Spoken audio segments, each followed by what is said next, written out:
दोस्तों, आज मेरे पास कोई खबर नहीं है, बल्कि एक ऐसी फोटो है जिसे देखकर मेरी रूह कांप गई, दिल भारी हो गया और दिमाग ने काम करना बंद कर दिया। ये फोटो भर नहीं, बल्कि रियल एस्टेट सेक्टर के काले, भद्दे, घटिया और लुटेरे साम्राज्य के उस काले और कलंकित चेहरे की कहानी है जो ना जाने कितने ही परिवारों के सपनों को खा गया और अब भी उस पर डाका डाल रहा है। ये तस्वीर है गुरुग्राम के सेक्टर 68 माहिरा होम्स की, जहां एक बुजुर्ग जिसने अपनी जिंदगी की सारी कमाई अपने बच्चों का भविष्य, अपने परिवार के लिए एक छोटे से आशियाने के सपने में लगा दिया, वो बुजुर्ग आज गुरुग्राम के सेक्टर 68 में माहिरा होम्स की अधूरी इमारतों के सामने हाथ जोड़े, आंखों में आंसू लिए बैठा है। एक तख्ती पर लिखा है, मेरा घर मेरे मरने से पहले मुझे वापस दिलाओ। यह दृश्य सिर्फ एक तस्वीर नहीं, बल्कि उस सिस्टम की बर्बर सच्चाई है जो भ्रष्टाचार की चाशनी में डूबकर मौज काट रही है। दोस्तों, आप समझिए, इस उम्र में हर कोई सिर्फ इतना सा सपना देखता है कि अपने परिवार के साथ बची जिंदगी को खुशियों और सम्मान के साथ जिए। लेकिन अगर आपको भी अपने ही पैसे और अपने ही घर के लिए यूं हाथ जोड़कर गिड़गिड़ाना पड़े, तो समझ लीजिए हमारे आसपास ना सरकार है, ना सरकारी तंत्र जो हमें भरोसा दिलाता है कि हमारी हिफाजत करेगा। क्यों? वो तो बिक चुका है और उसके खरीदार कोई और नहीं, बल्कि रियल एस्टेट सेक्टर के वो महाघाग ठग है जो हर रोज लोगों की मेहनत की कमाई पर डाका डाल रहे हैं। आज इस तस्वीर को देखने के बाद मेरे शब्द भी खत्म हो गए, क्योंकि हमारा सिस्टम बिक चुका है, उसका जमीर लुट चुका है। दोस्तों, इस कड़वी सच्चाई से ना मैं ना आप मुंह फेर नहीं सकते। यह एक बुजुर्ग की कहानी नहीं, यह सैकड़ों परिवारों का दर्द है जो प्रधानमंत्री आवास योजना के तहत आई अफोर्डेबल हाउसिंग की ऐसी स्कीम में फंसे ही नहीं, अब दर दर की ठोकरें खाने को मोहताज है। इनकी गलती इतनी भर थी कि इन्होंने स्कीम पर देश के प्रधानमंत्री की तस्वीर की तस्दीक पर भरोसा किया। इनकी गलती इतनी भर थी कि डीटीसीपी के दिए लाइसेंस को सच मान लिया, और इनकी गलती इतनी थी कि कांडी बिल्डरों की नकेल कसने के लिए बनाए गए रेरा से सब कुछ सही होने की उम्मीद की। बिल्डर अगर प्रधानमंत्री आवास योजना को ही खेल बना दे तो फिर बाकी तो भगवान ही भला करेगा। दोस्तों, मैंने रियल एस्टेट पर बहुत खबरें की, लोगों के दर्द, तकलीफ और आंसू को बेहद नजदीक से देखा, लेकिन आज इस तस्वीर ने कलेजे को फाड़ दिया। जब भी इस तस्वीर को देखता हूं, दिल भर आता है। लेकिन सबसे बड़ी बात यह कि सिकंदर छोकर, धर्मवीर छोकर जैसे लोगों को इस सब से जरा भी फर्क नहीं पड़ता। लेकिन क्या नायब सिंह सैनी, जो दावा करते हैं कि वो अपने प्रदेश के लोगों के लिए रात 12 बजे भी खड़े रहते हैं, वो चुप क्यों हैं? नायब सिंह सैनी, जो नायक की तरह अपने प्रदेश को सबसे बेहतर बनाना चाहते हैं, वो इस पाप को होते हुए क्यों देख रहे हैं?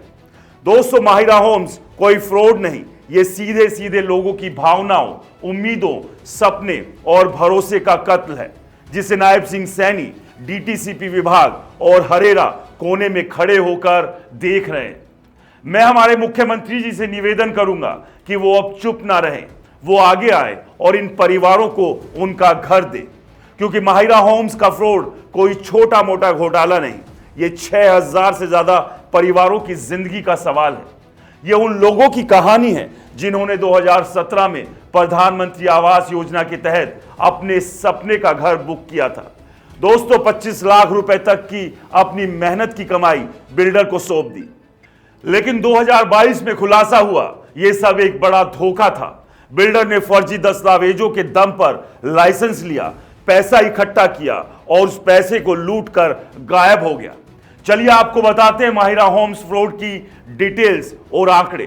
प्रोजेक्ट की शुरुआत माहिरा होम्स ने 2017 में गुरुग्राम के सेक्टर 68 में अफोर्डेबल हाउसिंग प्रोजेक्ट शुरू किया। 10 एकड़ में 1480 फ्लैट्स बनाने का वादा किया। इसके अलावा सेक्टर 63A, 95, सेक्टर 103 और 104 में 4 और प्रोजेक्ट्स चल रहे थे। कुल मिलाकर 6000 से ज्यादा खरीदार इन प्रोजेक्ट्स में फंसे। खरीदारों की संख्या 6000 से ज्यादा परिवारों ने अपनी जिंदगी की कमाई इन प्रोजेक्ट्स में लगाई औसतन प्रत्येक खरीदार ने 25 लाख रुपए का भुगतान किया, जिसका मतलब है कि बिल्डर ने करीब 1500 करोड़ रुपए वसूले।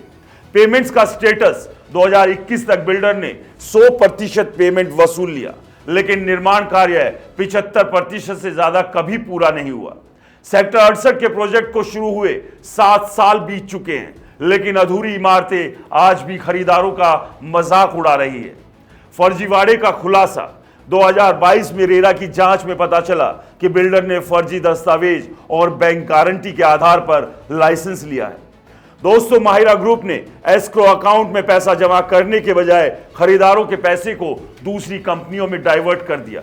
ईडी की जांच में पाया गया कि 500 करोड़ रुपए से ज्यादा का हेरफेर हुआ। दोस्तों, जिसमें से 113 करोड़ रुपए सिर्फ सेक्टर 68 प्रोजेक्ट में डाइवर्ट किए गए। बिल्डर का राजनीतिक कनेक्शन। माहिरा होम्स के प्रबंधक निदेशक सिकंदर सिंह छोकर समालसा से कांग्रेस के पूर्व विधायक धर्म सिंह छोकर के बेटे हैं। धर्म सिंह और उनके 2 बेटों सिकंदर और विकास छोकर के खिलाफ ईडी ने 14.55 करोड़ रुपए की संपत्तियां जब्त की, जिसमें दिल्ली, गुरुग्राम, फरीदाबाद और पानीपत में 13 अचल संपत्तियां शामिल हैं। सिकंदर जमानत पर है, जबकि धर्म सिंह और विकास को भगोड़ा घोषित किया गया है। रेरा और डीटीसीपी की नाकामी। रेरा ने 20 मार्च 2024 को माहिरा के सभी 5 प्रोजेक्ट्स का पंजीकरण रद्द कर दिया, लेकिन खरीदारों को कोई राहत नहीं मिली।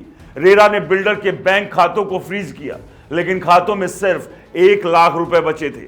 डीटीसीपी ने भी फर्जी दस्तावेजों के आधार पर लाइसेंस जारी किया और बाद में लाइसेंस रद्द करने के बावजूद कोई ठोस कार्रवाई नहीं की। खरीदारों की हालत। 6000 परिवार कर्ज, ईएमआई और किराए के बोझ तले दबे हैं। कई खरीदार मानसिक तनाव से जूझ रहे हैं। दिल्ली के जंतर मंतर पर बच्चों, बुजुर्गों और दिव्यांगों ने प्रदर्शन किया। कानूनी कार्रवाई। गुरुग्राम पुलिस और ईडी ने सिकंदर छोकर और धर्म सिंह के खिलाफ कई एफआईआर दर्ज की। अप्रैल 2024 में सिकंदर को जेल भेजा गया और पंजाब हरियाणा हाई कोर्ट ने धर्म सिंह की गिरफ्तारी का आदेश दिया, लेकिन खरीदारों को उनका घर या पैसा वापस नहीं मिला। दोस्तों, माहिरा होम्स का फ्रॉड सिर्फ बिल्डर की ठगी की कहानी नहीं, यह सिस्टम के भ्रष्टाचार की कहानी है।